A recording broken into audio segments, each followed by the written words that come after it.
Reason கண்டதெல்லாம் களவாடுற கதையோட hero Velayutham வீட்டுக்குள்ள போயிட்டு நான் திருடன்னு மிரட்ட அவர் எனக்கு ஞாபக மருதி நோய் இருக்கே என்ன வெளியில கூட்டு போன்னு உருட்ட அவர் பேச்ச கேட்டு ஏடிஎம்க்கு போயிட்டு தயா பார்த்தா நிறைய காசு வச்சிருக்காரு 20,000 பணத்தை வாங்கிட்டு ஒல்ட்டி விட்டுறலாம்னு யோசிச்சவன் அவர் பின்னாடியே டிராவல் பண்ணிட்டு சொந்த காசுல சூனிய வச்சுக்கிறான். 2 பேருமே தங்கச்சி வீட்டுக்கு போறான் அக்கா வீட்டுக்கு போறேன்னு போய் சொல்லிட்டு டிராவல் பண்ணிக்கிட்டே இருக்காங்க.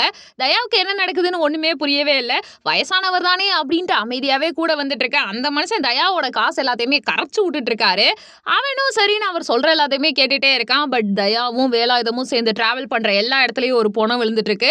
சம்பவம் நடந்த இடத்துல ஏற்கனவே ஒரு வண்டியை திருடி தயா சம்பவம் பண்ணிருப்பான். சோ இப்ப சிம் ஆக்டிவேஷன்லாம் அந்த வண்டி போற இடத்துல எல்லாம் காட்டுதுன்னு சொல்லி தயாவை தான் போலீஸே சந்தேகப்பட்டு இருக்காங்க.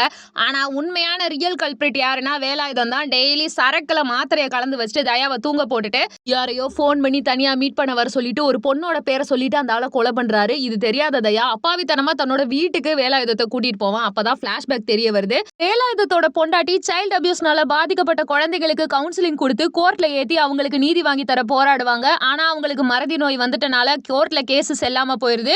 இதனால மனசொடைஞ்சு போனவங்க தற்கொலையை கடைசியில பண்ணிக்கிறாங்க. தன்னோட பொண்டாட்டியோட கடைசி ஆசை நிறைவேறணும்னு சொல்லிட்டு வேலாயுதம் ஒவ்வொருத்தரையா கருவறுக்கிறாரு. இதுல மெயின் கல்பிரிட்டே இப்ப தயாவோட பெஸ்ட் ஃப்ரெண்டா இருக்கவன் தான். அவன் தான் சைல்ட் அபியூஸ்லாம் பண்ணிட்டு இருக்கான். பட் வேலாயுதத்து மேல போர்ட்ரே பண்ணிருப்பான். உண்மையை கண்டுபிடிச்ச தயா ஃப்ரெண்டை அடிச்சு போட்டு தள்ளிட்டு கடைசியில வேலாயுதத்தோட தயாவும் சப்போர்ட்டிவா நிக்கிறான். என்னதான் திருடனாலும் அவனுமே நியாயமா தான் நடந்துக்கிறான். போலீஸ் ஸ்டேஷன் கோர்ட்னு 2 பேரும் ஒன்னா அலைகிறாங்க. அதோட படம் முடியுது.